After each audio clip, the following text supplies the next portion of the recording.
사회의 이슈가 뉴스를 바꿉니다. 세상을 깨우는 황보선의 출발 새아침.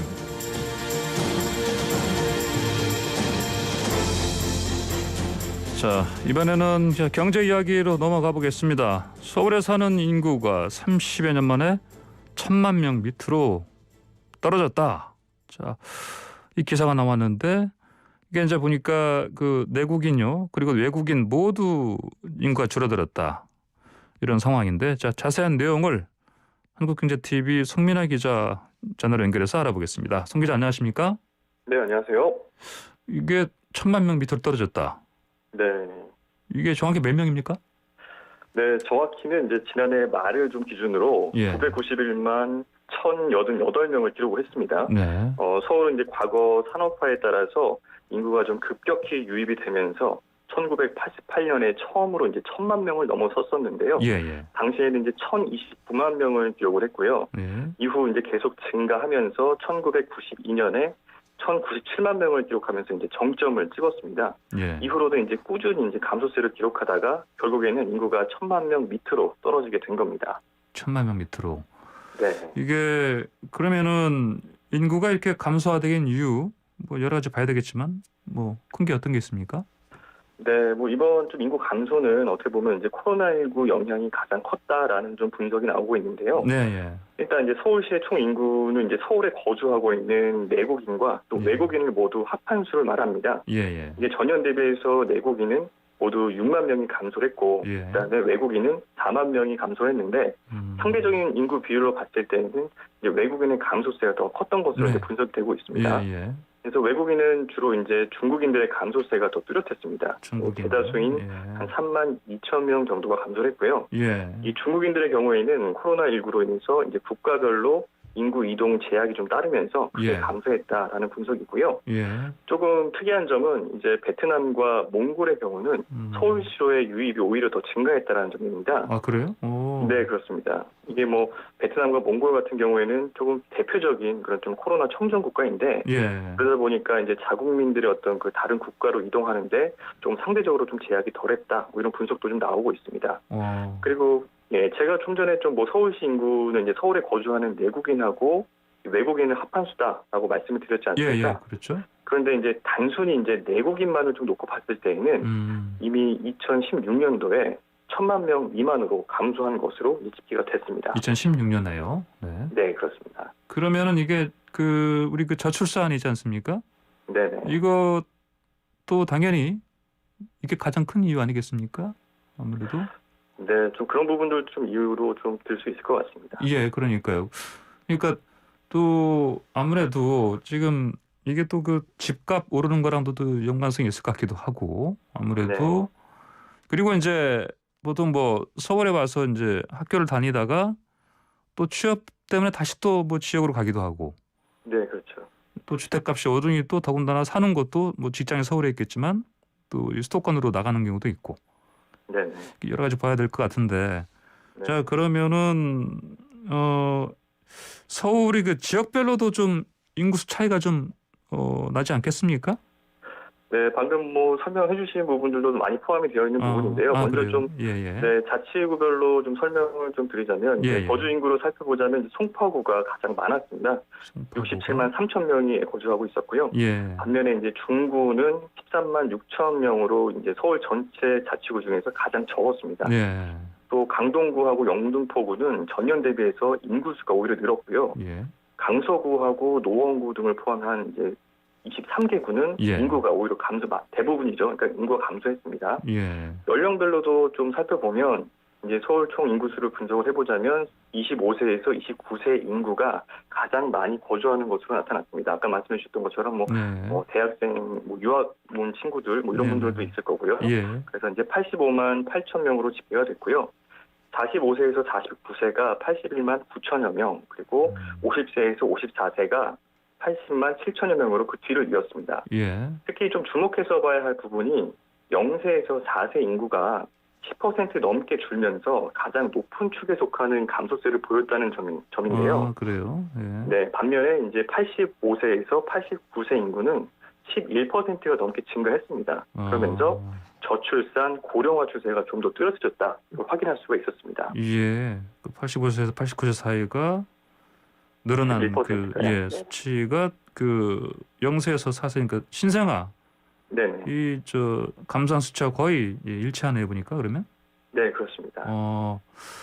그러면은 이게 말씀하신 것처럼 고령화 한마디로 고령화 아닙니까 그럼 이게 그렇지 않습니까? 네, 그렇죠. 예, 그 젊은 사람들은 줄어들고 나이 드신 분들이 많이 많아지고 그래 이렇게 되면 결국은 이제 중장기적으로는 이제 부양해야 되는 그런 부담이 커지는 거 아니겠습니까? 네, 그렇습니다. 좀 총 부양비를 좀 살펴봐야 되는데요. 예. 15세에서 64세까지 그러니까 이제 생산 가능한 인구가 부양을 해야 할 인구를 나타내는 게 바로 이제 총 부양비입니다. 예. 여기서 이제 부양해야 할 인구는 이제 14세 이하 그리고 65세 이상의 집단을 말하고요. 예. 이번 조사에서는 이제 총 부양비는 35.2명으로 나타났습니다. 35.2명. 이거는 전년도에 비해서 1.3명이 증가한 건데 생산 가능 인구 1명이 책임져야 할 이제 부양 인구가 35.2명이다 이렇게 보시면 되고요. 예. 그리고 이제 이 가운데 실질적으로 좀 부양 인구가 생기는 그런 내국인만을 좀 놓고 살펴보면은 상황은 조금 더 심각합니다. 이게 내국인 인구를 이제 10년 전과 좀 비교를 해보면 64세 이하 인구 그러니까 이제 생산이 가능한 인구는 120만 명 정도가 감소를 했습니다. 그럼 반면에 65세 이상 인구 그러니까 부양해야 할 인구는 56만 명이 증가했거든요. 그러면서 아까 말씀드렸던 이런 부양 인구가 생산 가능 인구 1인당 비율인 35.2명보다 더 많을 것으로 그렇게 파악이 되고 있습니다. 갈수록 심각해진 고령화 사회 이 상황 지금 미리 대비를 해야 되겠습니다.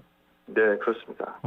자 그렇군요. 다음 소식 넘어가 보겠습니다. 자 이렇게 인구는 줄어드는데 그러면 그냥 단순하게 생각하면요, 뭐 여기 사는 사람 적으니까 뭐 아파트 집 필요 없으니까 당연히 집값은 떨어지는 게 맞지 않겠습니까? 네. 근데 거꾸로죠? 네, 맞습니다. 지난해 이제 15억 원 이상 이렇게 거래가 됐던 그런 초고가 아파트 매매 건수가 10,000건을 넘어섰습니다. 15억 원 이상 초고가 아파트가요? 네, 그렇습니다. 이게 왜 이랬습니까 이게? 네, 이게 뭐 이유를 좀 살펴보자면은 이제 조금 더 말씀을 좀 드려야 되겠는데, 먼저 이제 현 정부가 이제 출범 직전인 이제 2016년도와 좀 비교를 해보면 그런 초고가 매매 거래가 4년 만에 이제 3.6배나 늘어난 겁니다. 그래요? 네, 국회 국토교통위원회 이제 소속 김상훈 국민의원 자료에 좀 따르면 15억 원 이상 초고가 아파트 거래는 2016년도에 2,925건이었는데 지난해에는 1,519건으로 7,500여 건이 늘어났습니다. 증가율로만 좀 살펴보면은 259%로 이게 3.6%에 가까운 수준인데 굉장히 높은 거래 수준이었습니다. 그래요? 그러면은 그 어느 지역에 좀 거래가 많았어요, 특히? 네, 뭐 아무래도 뭐 서울 지역에 조금 거래가 몰려 있지 않을까 그렇게 예상이 되고 있는데, 네, 그 부분도 이제 주택 수요가 이제 특히 수도권에 좀 집중이 되면서 이제 15억 원 이상 거래 대부분이 이제 서울과 이제 수도권에 좀 집중돼 있었습니다. 서울은 2016년도에는 2,800여 건에서 지난해에는 8,900여 건으로 크게 늘었습니다. 전체 거래 대비 비율을 좀 살펴보더라도 2016년도에는 2.3%에 머물렀지만 지난해에는 9.51%까지 거의 10% 가까이 증가를 했습니다. 이 서울 거래 10건 중 1건 가량이 이제 15억 원 이상이었다 이렇게 보시면 될 것 같고요. 수도권 가운데 이제 경기도에서도 지난해 전체 28만 5천여 건의 아파트 거래 가운데에서 889건이 15억 원이 넘는 거래로 나타났습니다. 2016년도에는 이게 37건에 그쳤었는데 4년 만에 무려 이제 20배 이상 급증한 것이고요. 인천에서도 이제 같은 기간에 6건에서 31건으로 5배 이상 이렇게 늘어나는 셈입니다. 그런데 좀 여기서 좀 주목을 해서 봐야 될 부분이 이 초고가 거래가 많지 않았던 그런 주요 광역시에서도 증가세가 더욱 가파르게 나타났다는 점입니다. 부산 같은 경우에는 2016년도에는 45건이었는데 지난해에는 495건으로 10배 이상이 늘어났고요. 또 대구는 4건에서 129건으로 30배 이상 크게 늘어났습니다. 이 밖에 이제 대전과 이제 광주, 뭐 세종 지역에서도 이런 초고가 거래가 더 늘어났습니다. 이렇게 초고가 거래 늘어나는 거 이걸 뭐 어떤 우리가 의미를 줄 수 있겠습니까? 아무래도 이제 부동산 대책을 좀 한번 살펴봐야 될 부분인 것 같은데요. 예. 근데 아무래도 좀 이제 정부가 굉장히 고강도의 그 정책들을 내놓고 있는데 예. 그에 비해서 어떤 집값을 제대로 잡지 못한 게 아닌가라는 그런 좀 지적들도 나오고 있습니다. 실제로 경실련에서는 이런 현 정부의 부동산 정책이 조금 실패한 것 아니냐 이런 지적도 하기도 했습니다. 실패한 왜냐하면은 이제 문재인 정부가 이제 출범한 이후에 4년간 이제 부동산 대책이 이제 25차례나 나왔거든요. 그런데 이제 서울 아파트 값이 계속 올랐다는 게 이 경제정의실천 시민연합 경실련의 주장입니다. 경실련은 이제 어제 기자회견을 열고 이 정부의 부동산 대책은 솜방망이 수준에 불과하다라고 꼬집었습니다. 이들의 주장이 좀 따르면 정부는 2달에 한 번꼴로 부동산 대책을 발표했는데요. 집값 상승은 막지 못했다라는 내용이 주요 골자였습니다. 경실련은 이제 2017년도 5월부터 올해 1월까지 서울에 있는 25개 자치구마다 3개 단지를 선정을 해서 11만 7천 세대 아파트를 대상으로 이 시세 변화를 좀 분석했다라고 밝혔습니다. 한국부동산원 주택가격 동향 조사와 또 KB국민은행 시세 정보 등을 좀 참고했다고도 밝혔는데요. 이 조사 결과에 따르면 서울의 30평형 아파트의 그 평균 가격은 2017년도 5월 6억 4천만 원에서 올해 1월에는 11억 4천만 원으로 무려 5억 원이나 올랐습니다. 특히 이제 이 기간 동안에 오름폭이 계속 지속됐다라는 점도 좀 눈여겨봐야 할 부분인데요. 2017년도 12월에는 7억 1천만 원, 2018년 12월에는 8억 8천만 원, 2019년도에는 9억 8천만 원, 그리고 지난해에는 11억 3천만 원으로 이제 꾸준하게 상승 흐름을 이어갔습니다. 자, 그러면 그 노동자 임금과 또 비교한 뭐 그런 대목도 있다고 들었습니다. 네, 그렇습니다. 그 부동산 오름폭에 비교해서 당연히 뭐 이건 따라갈 수 없지 않습니까? 네, 그렇습니다. 이게 노동자와 이제 유주택 그 자산가와의 그 격차가 얼마나 벌어졌는지를 좀 확인하기 위해서 경실련은 이 노동자 평균 임금을 30평형 아파트 값과 비교를 한 건데요. 무려 이제 100배라는 굉장히 눈에 띄는 그런 비교값을 좀 끌어낸 겁니다. 100배요? 네, 그렇습니다. 뭐 경실련 자료에 따르면은 이제 2018년부터 2년 동안 노동자의 평균 임금이 264만 원이 올랐다고 합니다. 이를 연평균으로 좀 계산을 해보면 132만 원이거든요. 근데 이제 30평형 아파트 값이 아까 5억 원 오른 거를 이제 연평균으로 좀 계산해 보면은 1억 3천만 원씩 오른 셈입니다. 그래서 이것과 비교를 해보면 약 100배가 차이 난다. 네, 그렇습니다. 그런 셈입니다. 근데 가구당 저축액을 이제 연간 1,000만 원으로 좀 가정했던 그런 비교 분석도 있었는데요. 아파트값 상승으로 발생한 금액이 이제 5억 원을 저축으로 마련을 하면 이제 50년이 걸린다라는 분석을 내놓은 겁니다.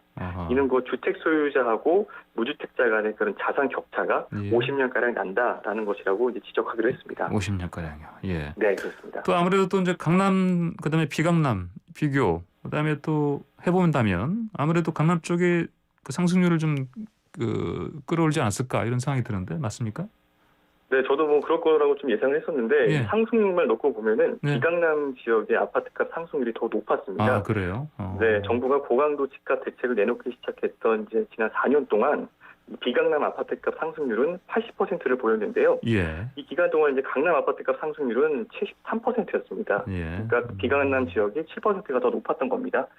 강남보다 이제 비강남 상승률이 더 높았던 이유로는 강남 아파트의 그 비싼 가격 때문이다라는 분석도 있었습니다. 이 세제와 금융 규제가 좀 강화되면서 강남 아파트 구입에 좀 부담이 생겼고 결국에는 상대적으로 집값이 좀 낮은 비강남 지역으로 수요가 집중됐다라는 겁니다.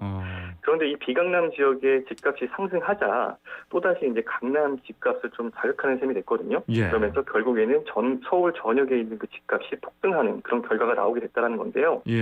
경실련은 이에 대해서 이제 강남은 아파트값 폭등 금액이 좀 크기 때문에 부동산 대책이 발표될 때마다 가장 큰 주목을 받는다라고 하면서 정부의 핀셋 규제는 이 아파트값 상승에 아무런 영향을 미치지 못했다라고 말하기도 했습니다. 예. 오히려 이 집값 상승을 또 부추겼다라고 지적을 했는데요.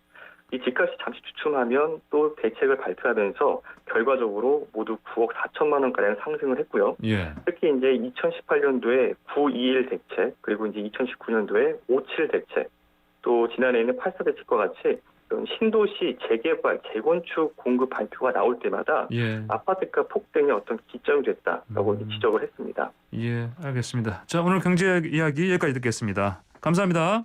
네, 감사합니다. 네, 지금까지 한국경제TV 송민아 기자였습니다.